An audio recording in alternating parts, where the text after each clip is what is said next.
Do you have a brilliant startup idea but are stuck in the launching phase? Are you feeling overwhelmed by funding, marketing, or just where to start? Don't let your startup idea stay grounded. Visit our website at eapla.com to schedule a Blue Couch meeting and launch your startup journey today. Welcome back to On The Cusp. I've got Matt Snyder back with me, season 7. Okay, it's never going to end, Matt. Let's keep it going. Okay, and now we got Dany Martin Yes, from Williams Financial Services. Yes, sir. And Dany, what do you do? So at heart, I'm a financial advisor. Started in 2006 at Capital One Bank, spent 8.5 years there, and in 2015 left the bank and joined Tommy Williams, which is a local financial advisory firm here that was founded in '97, and joined the office there. And then over the last 6 years or so, have bought the practice, and now me and 2 other guys own WFA, which is a shortened version of Williams Financial. So we're financial advisors, independent, locally owned and operated. I'll start here on this because I've wanted to have this conversation with you forever. All right. And I have a friend, another guy I work with, Ben James, and he's this way to a certain degree. But overall, financial advisors have a reputation. Yep. Stuffy, mahogany, Yep. Duck pictures behind them, not that involved in the community, not that open-minded maybe a lot of ways. I think you hit my radar and I knew you before I even knew you were a financial advisor. You don't fit any of those things. Yep. And that's interesting to me. So, how does that work? How do you mesh these two worlds? So strategically, we've wanted to do that. So we're taught as financial advisors our whole life to go out and try to find new clients and get the money and do all that type of stuff. You have to do the work and the planning and do right by the client and all that.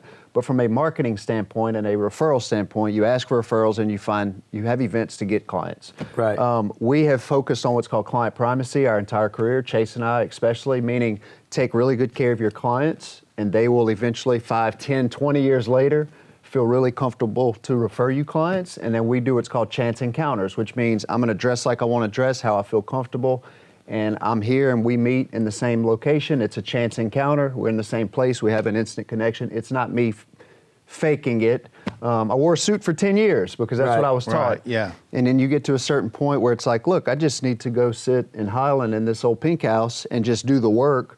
Doesn't matter what I'm wearing. And that's sort of just translated to the way we operate. But it was very strategic and just really dressing how we feel comfortable because it's not a prospecting or marketing thing. It's just who we are. And I get that, and that's cool. Yeah. And I like it. And we have younger clients. But more I like is your heart. Yeah. And how involved you and your wife are in the community. Yeah, thank you. I mean, why is that such an integral part in what you do? It's been interesting. We aren't from here. I'm from South Louisiana. Moved to Natchitoches, went to college, moved to Shreveport, knew one person. Keith Bageron got me a job at Capital One, and so we just fell into place here. Married my wife, who's from Pineville, and started volunteering at Common Ground. I couldn't go home. I'm like, we saw the kids. I saw it. Like, I actually saw what was happening in Cedar Grove area with my own eyes and with junior achievement and financial literacy. And I'm like, I just can't unsee it once I saw it. Yeah. And so people tell us all the time we have a big heart, and I appreciate it. It's just really, like, once you see something, at least in my opinion, you can't unsee it. And we call, in our house, Lindsay kind of coined the term, like, we're gap fillers. Financial planners look this way, we're going to fill this gap, right? These kids need this, we're going to fill this gap. We need a vegan restaurant, we're going to fill that gap. So, like, there's a lot of very highly respected people who I have huge admiration for. Committees, they donate a bunch of money. We're really the boots on the ground. Like, I'm going to show up and do this work. We need your money to help us do this work. And together, that's really where I think some of the change happens. Yeah. So we're the boots on the ground, just gap fillers, and now it's just who we are, at this point. I always talk about, like, everybody sees y'all that way right now. And that's so important to me. With a lot of the stuff that y'all do and a lot of people I admire do, somebody has to make the work look cool. Yeah. Because people want to do what cool people are Yeah. doing, and you and Lindsay have We sh- always just done a great job of that. We show up every day. I do not have a big strategic plan of what. It's literally like it started like wake up.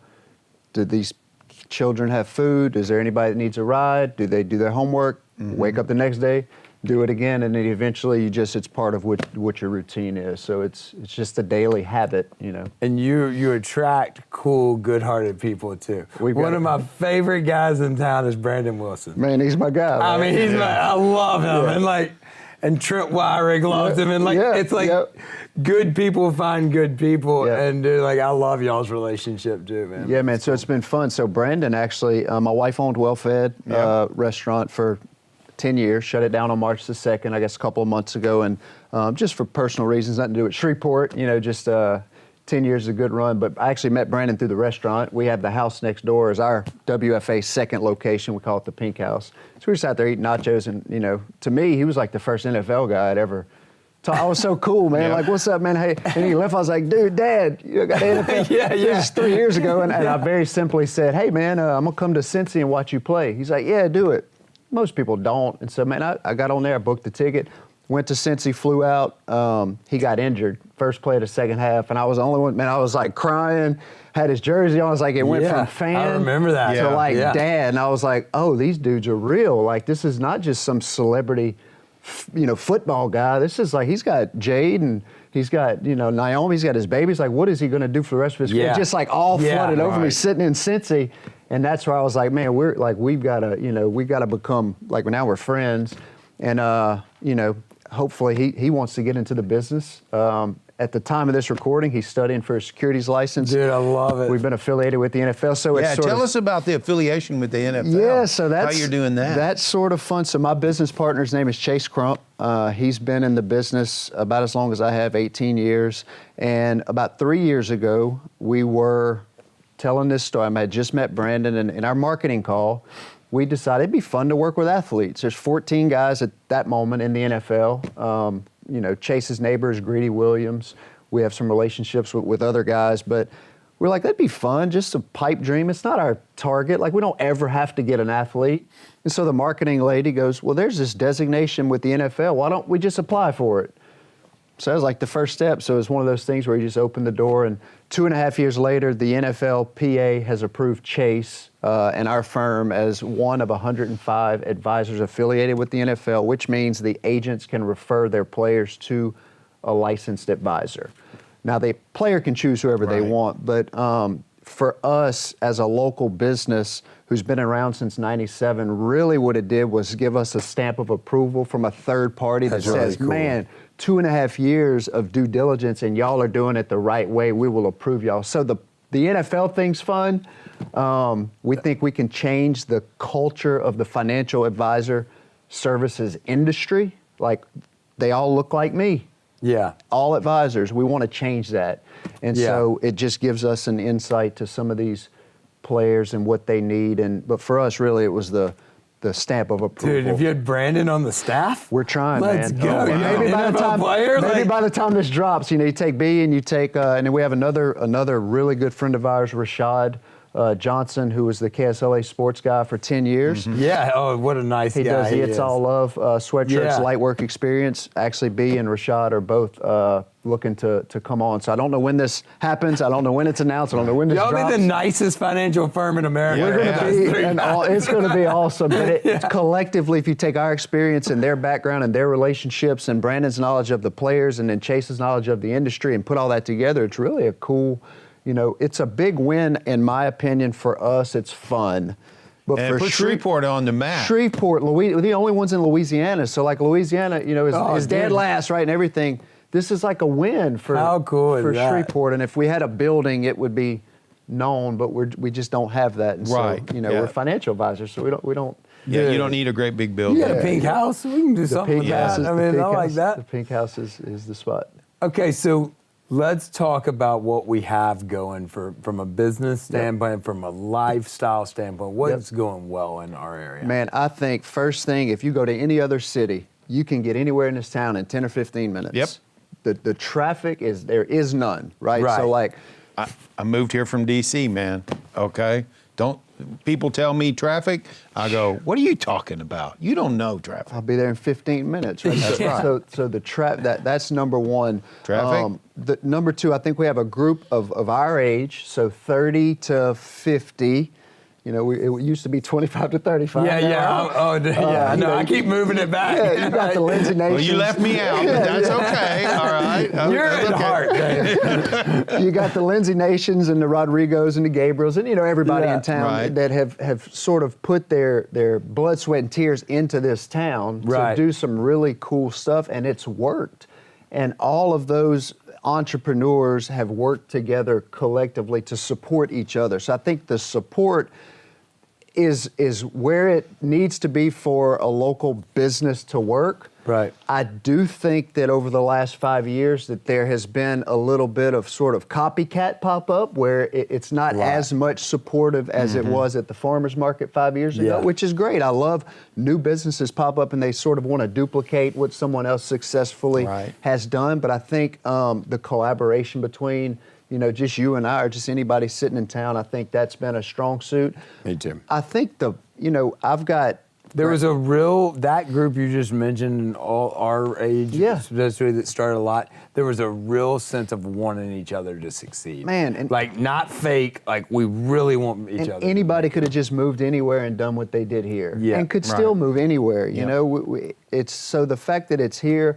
I don't think that I know there's a group under us. There always is, right? I'd be foolish to think that we know everything, but I just think that we have the opportunity to sort of change the future of like what a cool small community looks like. Because we're 200,000 people Right. or so, Yeah. but we feel like a very small town. Yeah, we're the smallest big town you're going to live in. That's exactly right. So I and think that's how Shreveport, Bossier feels. Yep, You know, I completely agree. yeah, we've got you're it. only one or two people removed, okay, Yep. from somebody yeah. else. Okay. Yeah. The three of us sitting here could have a connection to any name that Anybody. we're going to throw Anybody, out right absolutely. now. I think there's an interesting thing, and you kind of brought it up, and I talk about it a lot, that our age, for whatever reason, our little 5 to 10 year gap, there were some really creative individuals that came back to Shreveport Yep. and did some stuff, took Yep. some risk and Yep. did some stuff. Yep. I look at the 10 years above us Yep. and see a gap. Yeah. I worry that I'm seeing it below. I hope I'm not. I hope I'm wrong. But we have to work in, and maybe it's because we've been so focused on our Yeah. group Right. that we're not mentoring You're that not next group connected as to much. that next group. But we've got to find those guys. And if you're listening to this, Yeah. I think guys like Dany, myself, a lot of us, Yeah. we want to mentor the next group. I mean, that's fair. Well, to that's say. one of the things that we wanted to do in the entrepreneurial community is build a community, a network, okay, of people that would provide the encouragement. Because I mean, you got to want it. You got to have the passion to go do it. And the more times you see somebody like Dany or Matt, or and we can go into Yeah. lots of others, you see those, okay, they did it, they made it. There's nothing to say that you can't do it. You don't have to go get the 9-to-5 corporate job, okay? That's right. There is something out there that if you're really passionate about it, you can go do it. Well, Dany, you talked about this, and this is interesting because it's my story too. You talked about meeting Brandon at Well Fed and being in a space that's open to the public and talking to people. Yep. I built 90% of the relationships I have in business right now in Rhino Coffee. Yeah. Those first 6 years, you knew if you came in that door at You were there. Uptown, Yeah. me and Grant were going to be at that window Yeah. from 8 to 9, and Yeah. we were going to talk to everybody, and we were going to know what's open. I had more information on the happenings of Shreveport than any economic development guy from that counter. Yep. I think it's important for us to encourage the young people to talk to people, go out, be in, don't sit in your office. Yep. You know, every day. Meet Right. if you're in the Rhino, get your head up every Yeah. once in a while and talk to somebody. Yeah. Well, I think completely agree. Dany said it really well. I mean, you're actively involved in multiple aspects of our community. Okay, you're giving back, and the more you're out there, the more you're contributing, the more connected you're going to be. To Matt's point, the more people you're going to meet okay, I think it's absolutely imperative that for us in this community, we do that. Because I mean, I'm in economic development. I wanna recruit the 1,000-person company to come in here, okay, and bring 1,000 jobs. I know that there's only going to be 10 of those a year across the United States. But if we can recruit that 100-person company, that starts changing the game. If we recruit one person to launch a business, okay, that employs 20, 30 people. We just had a guy in here started his own. He and his brother started his own business. Now they're at what, 200 plus, okay? That's incredible right there. You can really change a community with something like that. And the other thing, you didn't say it, but something we don't do a really good job of communicating in Shreveport Bossier is the cost of living. Oh, yeah. You want to move here, okay? You want to own a house? You can buy a lot of house here that you can't do in Dallas or Houston. Dany, talk on that. You're a financial advisor. You've got some young clients, I would figure, for a financial advisor portfolio. Why are these people with that kind of money staying in Shreveport? Yes, so cost of living, the airport's gotten a lot better, and so it's easier even to get out of Shreveport on a plane or now. I mean, Dallas is what, 3 hours, 3.5 to the airport? So even if you do go there, I feel like the cost of living here is a lot more affordable than you realize it is until you look other places. And so as a financial planner, we'll say, when you retire, do you want to, I'm going to move to, a lake in Arkansas. And they go look at a house and it's, $600,000-$700,000 for what they have here. And it's like, man, you just don't realize it till you try to go other places. Once again, it's different if it's a small town that's got a cheap cost of living because there's nothing to do. I feel like if you get out and see the town, like we've got a 3-year-old granddaughter. We went to AC Steel Park Saturday. It was awesome. I'm like, wait, I know it was there and I've passed it on Uri Drive, but man, it's like, it was all, I'm like, this is great. More people should know it's AC Steel. So people do, but you just, until you get out and experience these things, I feel like a lot of people, negative rules the world. Right? You turn on the news, they're there to sell advertisements, they're not there. Which really prompted us to start On The Cusp, but to have a positive conduit for things positive in the community. Negative sales. We literally changed WFA as Williams Financial Advisors. We changed it to WFA, plan, invest, inspire. So planning is the financial planning part. Where am I going? What do I have? What do I need? Invest, we manage client assets, right? So we're almost $500 million that we are responsible for as a local office.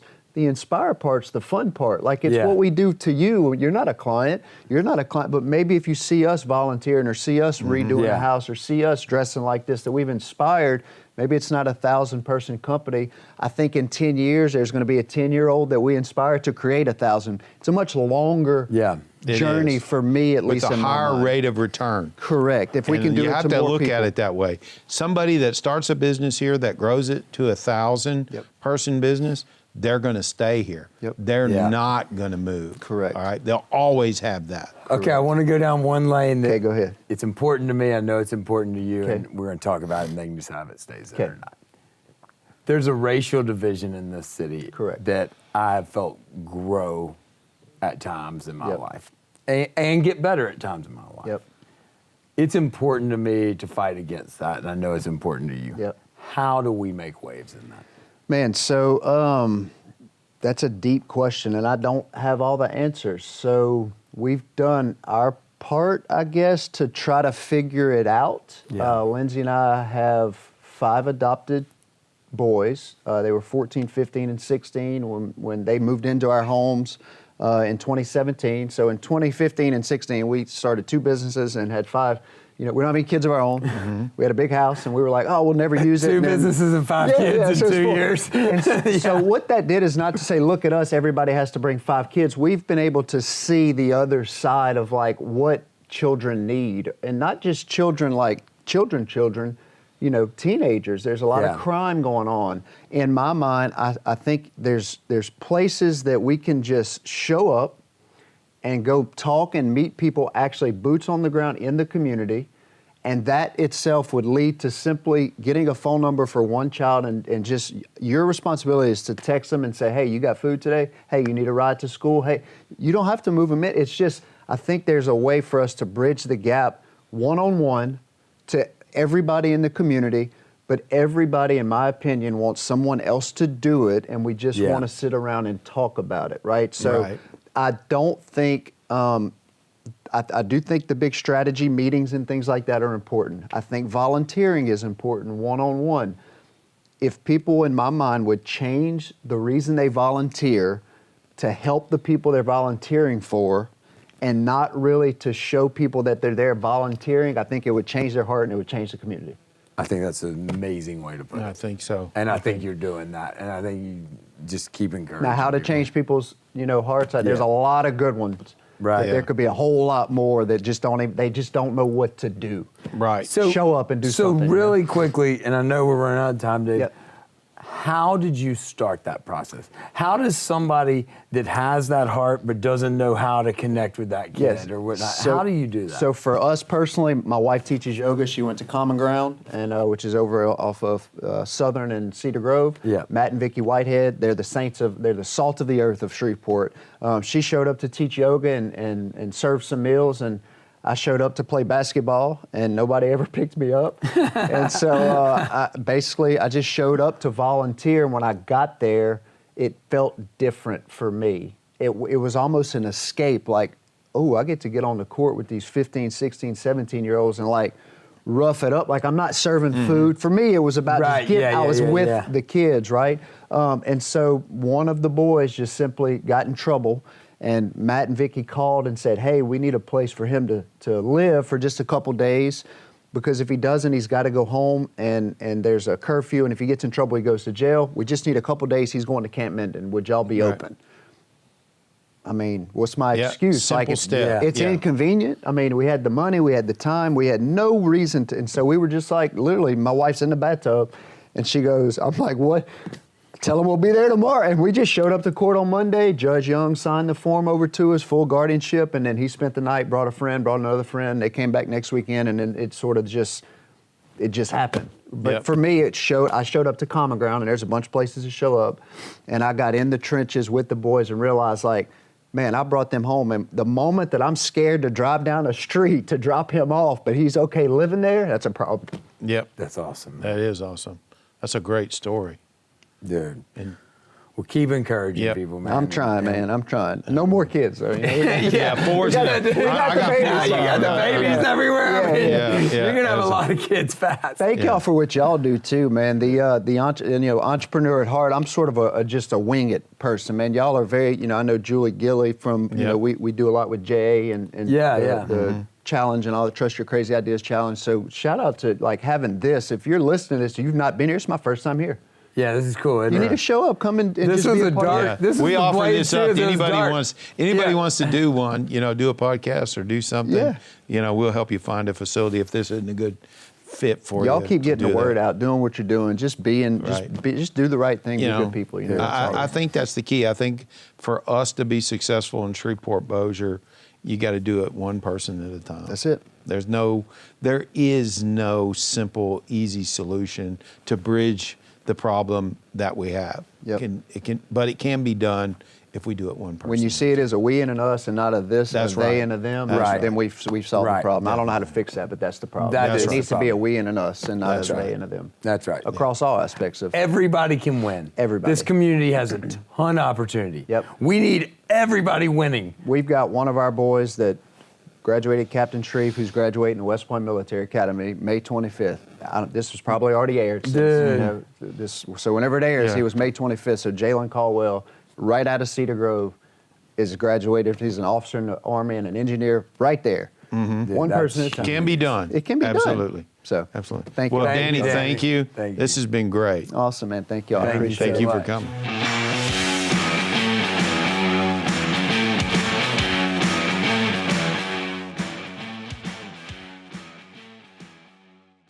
Enjoy the podcast? We would love your feedback about today's show and who you think should be our next guest. Send us an email at info@eapla.com. Also, be sure to share the show and leave a comment on our social media post.